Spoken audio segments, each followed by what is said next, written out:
Ó tún ti ṣẹlẹ̀ o ẹ̀yin èèyàn àwọn Fúlàní darandaran wọ́n mà tún ti ṣọṣẹ́ o wọ́n tún ti ṣọṣẹ́ gẹ́gẹ́ bí ìṣe wọn wọ́n mà tún ti pa Reverend Father kan nípínlẹ̀ Kogi báyìí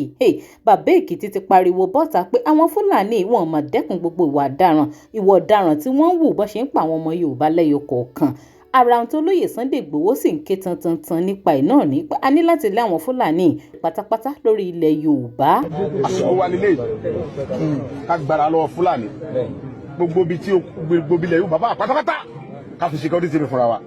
a ní àti dóde ẹnìkankan a dẹ̀ ní àti dóde ìjọba kí ni mo sọ fún yín a gbọ́dọ̀ dóde ìjọba bàbá nìkan sí bíbẹ̀ kọ́ Fúlàní wà wulẹ̀ wa lọ wa.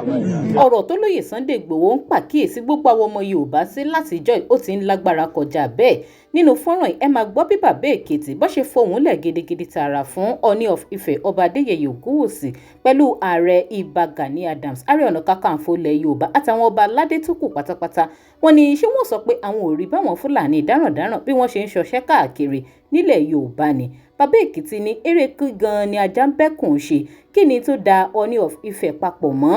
ààrẹ orílẹ̀-èdè yìí àná ìyún ààrẹ Buhari pé tó fi ṣe pé Ooni of Ife wá lọ ń kí ààrẹ Buhari ní Daura.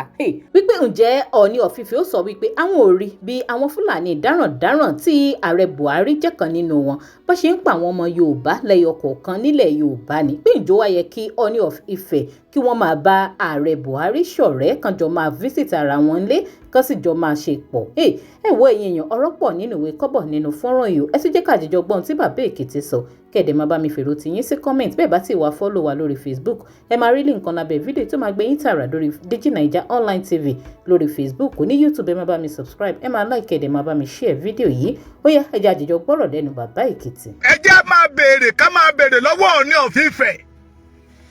It is a question that all the Yorubas must ask Ooni of Ife. Àǹfààní wo ni Buhari ṣe fún wa tó fi mú tó lọ tún ọjọ́ méjì ní Daura abẹ́ ti gbàgbé ohun tó ṣẹlẹ̀. ẹ ti gbàgbé ohun tó ṣẹlẹ̀ ní Ọ̀wọ̀ state Ọ̀wọ̀ town bóyá Ọ̀wọ̀ máa tó ní state tí ẹ ti gbàgbé ohun tó ṣẹlẹ̀ ní Ọ̀wọ̀ tí Fúlàní wọlé ṣọ́ọ̀ṣì lọ́jọ́ Sunday tó dẹ̀ pa èèyàn mo débẹ̀ mò ń rí ka ọmọ kékeré ńlẹ̀ ẹsẹ̀ ọmọ kékeré ńlẹ̀ bàtà ọmọ kékeré ibi ọrùn apá ọmọ kékeré tí àwọn Fúlàní ti fìbọn fọ́ dànù ọmọ tí ò tí lẹ́jẹ̀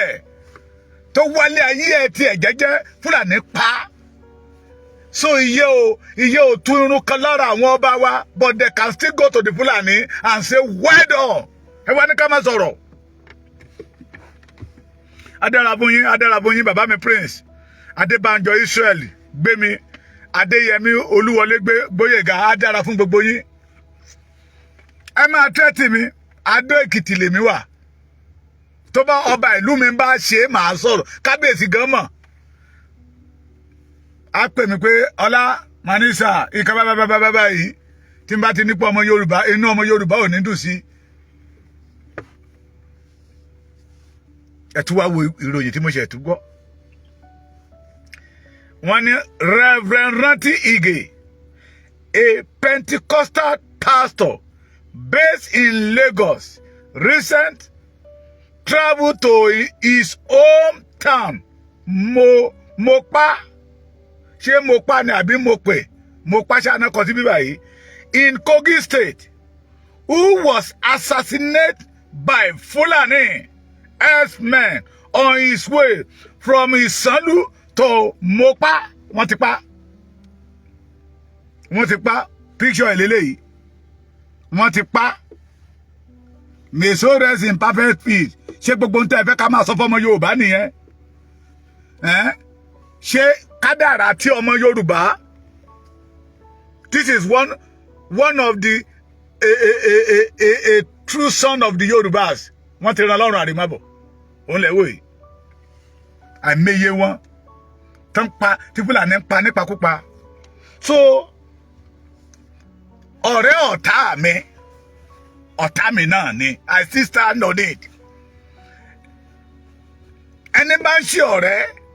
ọ̀tá Yorùbá ni either you are a king or you are a president or you are a commissioner you are a what senator rep the leaders kí la fẹ́ ń pariwo àwọn Afẹ́nifẹ́re tó ṣojú tí wọn ò lè ṣẹ̀yìn pé their enemy, they turn themselves to enemy of the Yorubas. The purpose they create the Afenifere is to defend the Yoruba race. Why they suddenly turn to become the enemy of the Yorubas? Kí la fi ń bá Gani Adams jà? Gani Adams ò pa wá lọ́mọ. Gani Adams ò gbàyàwó wa. It is because he hold the post that's supposed to defend the Yoruba, he refused to do it. What is the purpose of creating OPC? It is to defend and secure the Yoruba land. Tí ikú dẹ̀ ń pa ọmọ Yorùbá lọ́tùn tó pa ọmọ Yorùbá lósì, tí Gani Adams ṣe bí pé òun ò rí, tí ń wọṣọ funfun káàkiri, ọlọ́jọ́ festival, Ṣàngó festival. That is why we are saying no. So tí Ooni of Ife bá lè ṣe bẹ́ẹ̀, tẹ́ bá ní ká má sọ̀rọ̀, it means that we the Yorùbá àti gba kámúkí Fúlàní ó pa wá ní, but àwa kan sọ pé no. À ṣe ìjẹ fún Fúlàní. We must have our nation. Ètò yẹ kẹ́ jáde síta pé kẹ́ béèrè in public pé kí ni Ooni of Ife lọ ṣe ní Daura. Eré kí lajá ń bẹ́kùn ṣe. Ìbáṣepọ̀ wo ló wà láàrin òun àti what call it àti Buhari tó fi lọ sí Daura. Kẹ́ béèrè lọ́wọ́ Ajero ìbáṣepọ̀ wo ló wà láàrin òun àti Buhari that make them travel far away to Daura. Ṣé lọ ṣe thank you for killing the Yoruba race. Thank you for reduce our population. We must ask a question. And we need answer from Ooni of Ife. Àwa tá ń sọ̀rọ̀ oyé wa now. Kí ọmọ Yorùbá má lè màmá mi kan ń bọ̀ láti kíní ibi tán lọ gbà nígbà tó sọ fún mi mo ní ìbẹ̀rù náà ní gbogbo ẹ̀. Ìbẹ̀rù. Ìdọ́là ìbí pé láti Èkó kéèyàn máa lọ sí Ìjẹ̀bú Òde eléyìí tó yẹ kó gba ọ̀nà kíní míì kó lè gba ọ̀nà Ìṣàgámù ọ̀ kó gba Ìkòròdú kó ṣe gba ọ̀nà Abẹ́òkúta kó jáde sí Abẹ́òkúta from Abẹ́òkúta kó wá rọ ìbẹ̀rù náà ni nílé bàbá wa lórí ilẹ̀ bàbá wa. So ìwọ tó sọ pé it is because wọ́n ń jọba ní ìdílé mi ni mi ò fi mọ rírì ọba. I know the importance of obas. That is why làwa ifi jáde síta pé we must have our land. Ọba ló nílùú ṣùgbọ́n ọba tí ò bá máa ipò tó ń hold bó ń ṣe tóbi tó lọ́wọ́ ọmọ ìlú ó yẹ ká lè sọ fún. Ṣebí ọba àti dárúkọ àwọn ọba Adésọjí Adédèmí ọba nu ibi ọba wà lẹ́ni ilẹ̀ eré ní Síjú Adé ńkọ́ Aládésánmi Tádó first second that we can say lot of things lóòótọ́ àwa ò dé bá wọn but ìtẹ̀tà bá ń lẹ̀ ọba Ìkọ̀lé tó kú ń gbà yẹn lọ́hùn a dé bá wọn but ìtẹ̀tà sọ nípa wọn lẹ̀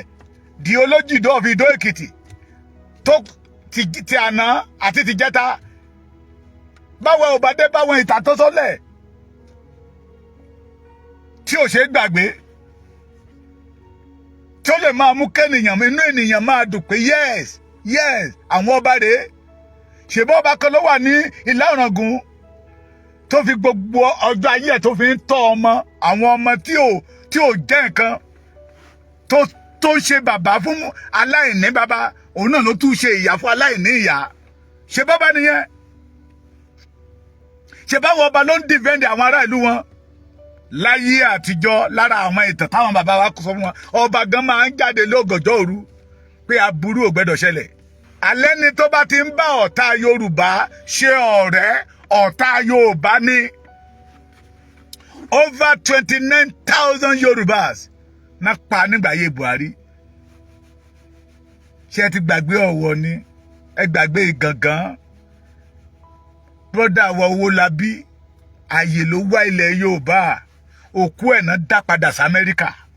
under the government of Buhari ẹ ti gbàgbé Dr. Aborode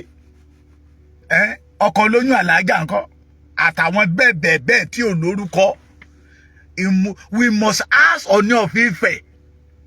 a question and we need the answer. Ìbáṣepọ̀ wo ló wà láàrin òun àti Buhari àbí Ooni of Ife ló ń fún lọ́wọ́ ni pé ẹ lọ àtàkì wọn mi báyìí àbí it is because of money no fi quiet ṣé n tà ń gbọ́ ni pé àbí òótọ́ ni pé àwọn ọba ilẹ̀ Yorùbá ti gbàbọ̀dè wọ́n ti ta ìran Yorùbá fáwọn Fúlàní tó fi jẹ́ pé àwọn ọba wa ò lè dá ṣe nǹkan kan láì jẹ́ pé wọ́n gba ìyọ̀dá lọ́wọ́ àwọn Fúlàní.